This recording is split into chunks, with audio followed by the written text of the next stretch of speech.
Hello students, आज आपण जो टॉपिक चालू करणार आहे त्या अगोदर आपण पेपर 1 मधला basic electricity and networks theorem हा चॅप्टर पाहत आहोत. त्यामध्ये आपण आत्तापर्यंत Ohm's law, Thevenin's theorem, Norton's theorem, त्यानंतर KVL, KCL, KVL म्हणजे Kirchhoff's current law, Kirchhoff's voltage law, असे वेगवेगळे लॉज, थेवेनिन्स थेरम्स आणि नॉर्टन्स थेरम असे वेगवेगळे थेरम्स आपण पाहिलेले आहेत. आज आपल्याला थेवेनिन्स थेरम आणि नॉर्टन्स थेरम या दोन थेरममधला जो डिफरन्स आहे तो डिफरन्स काय आहे हे पाहायचं आहे. तर बेसिकली थेवेनिन्स थेरम आणि नॉर्टन्स थेरममध्ये पहिला जो मुद्दा येतो आहे तो म्हणजे काय बघा, जो थेवेनिन्स थेरम आहे तो ज्यावेळेस मेनी व्होल्टेज सोर्स, एखादं कॉम्प्लेक्स नेटवर्क असेल किंवा आपण त्याची डेफिनेशन पाहिली, एनी ॲक्टिव्ह, लिनियर, पॅसिव्ह किंवा रेझिस्टिव्ह नेटवर्क असेल, त्यामध्ये जे काही वेगवेगळे व्होल्टेज सोर्स असतील ते काय होतात, रिप्लेस होतात. कशामध्ये? तर VEQ आणि REQमध्ये. त्याच्यामध्ये REQ जो असतो तो सिरीजमध्ये असतो.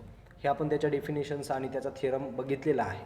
तर थेवेनिन्स थेरम कुठे वापरायचा आहे? तर एखादं कॉम्प्लेक्स नेटवर्क असेल, एखादं रेझिस्टिव्ह नेटवर्क असेल, त्या नेटवर्कमध्ये जो काही जास्त जर व्होल्टेज सोर्स असतील, मेनी व्होल्टेज सोर्सेस असतील, तर त्या ठिकाणी थेवेनिन्स थेरम आपल्याला वापरायचा आहे.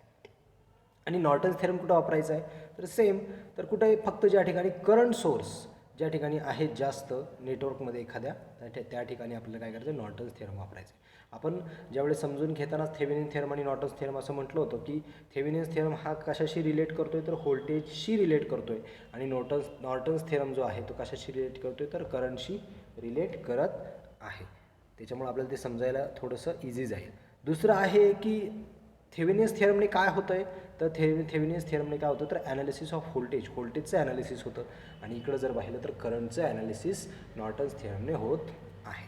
नेक्स्ट आहे की जे आउटपुट टर्मिनल असतात बघा, डायग्राममध्ये आपण जर इकडं बघितलं, हे जे AB हे जे आउटपुट टर्मिनल आहेत, तर हे आउटपुट टर्मिनल आपण VQ जर फाईंड करत असेल तर त्यावेळेस आपण ते ओपन ठेवत असतो.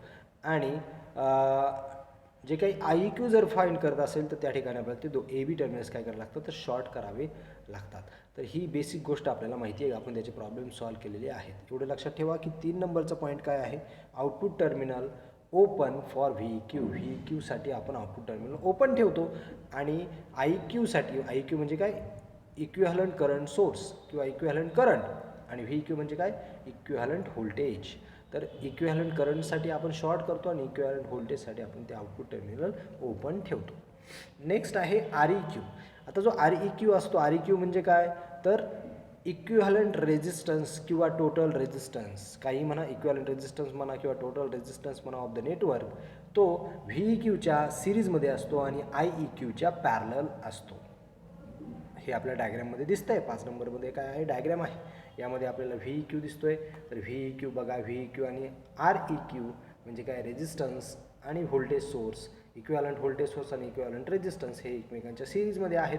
तसंच जर IEQ बघितला तर IEQमध्ये तुम्हाला IEQ म्हणजे current source, equivalent current source आणि इक्विव्हॅलंट रेझिस्टन्स हे दोघे कसे दिसतात? पॅरललमध्ये दिसत आहेत. तर हे झाले difference of Thevenin's theorem and Norton's theorem. ठीक आहे. नॉर्टन्स थेरम आणि थेवेनिन्स थेरम आपल्या लास्ट लेक्चरला दोन्ही झालेले आहेत. त्या दोघांचा डिफरन्स पण आपण या ठिकाणी बघितलेला आहे. आता आपल्याला नेक्स्ट जो थेरम पाहायचा आहे त्याचं नाव आहे मॅक्झिमम पॉवर ट्रान्सफर थेरम. नावाचाच अर्थ आहे बघा, मॅक्झिमम पॉवर ट्रान्सफर होते. केव्हा होते? तर तो सांगणारा, तो जो स्टेटमेंट आहे तो सांगणारा कोण आहे? हा एक थेरम आहे.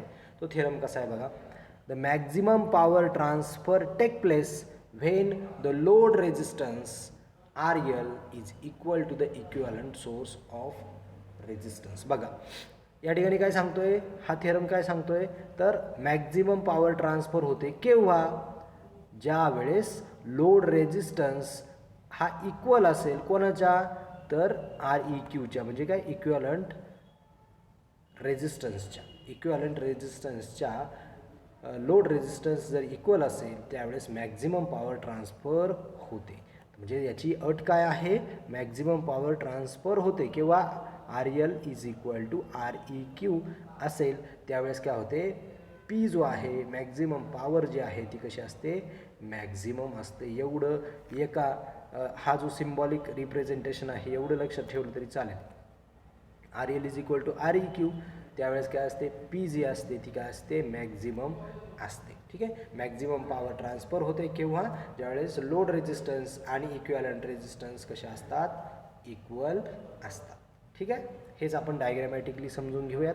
बघा इथे ही डायग्राम काढलेली आहे. हे कॉम्प्लेक्स नेटवर्क आहे आणि हे कॉम्प्लेक्स नेटवर्क जे आहे त्या नेटवर्कमध्ये जो इक्विव्हॅलंट रेजिस्टन्स असेल त्या नेटवर्कचा इक्विव्हॅलंट रेजिस्टन्स आणि शेवटला आपण जो आर एल जोडणार आहे तर तो आर एल हे त्यावेळेस इक्वल असतील. फॉर एक्झाम्पल हा जर 5 ओहम असेल आणि हा सुद्धा 5 ओहम असेल तर 5 ओहम आणि 5 ओहम हे ज्यावेळेस इक्वल्स असतील त्यावेळेस काय होईल, मॅक्झिमम पॉवर ट्रान्सफर होईल. समजलंय. तर मॅक्झिमम पॉवर ट्रान्सफर केव्हा होईल, तर ज्यावेळेस आर ई क्यू आणि आर एल हे कशा असतील, इक्वल्स असतील त्यावेळेस मॅक्झिमम पॉवर ट्रान्सफर होईल. समजलंय. तर या ठिकाणी आपण नेक्स्ट जो स्टेटमेंट किंवा थेरम होता मॅक्झिमम पॉवर ट्रान्सफर हा सुद्धा घेतलेला आहे. ठीक आहे. तर या ठिकाणी आपले जे काही जवळजवळ सगळेच पॉईंट कव्हर झालेले आहेत थिअरम्सचे, त्याच्यानंतर मॅक्झिमम पॉवर ट्रान्सफर थिअरमचे. आता नेक्स्ट लेक्चरला आपल्याला सुपरपोजिशन थिअरम पाहायचा आहे. तर सुपरपोजिशन थिअरम काय आहे ते नेक्स्ट लेक्चरला आपण पाहूया. ठीक आहे.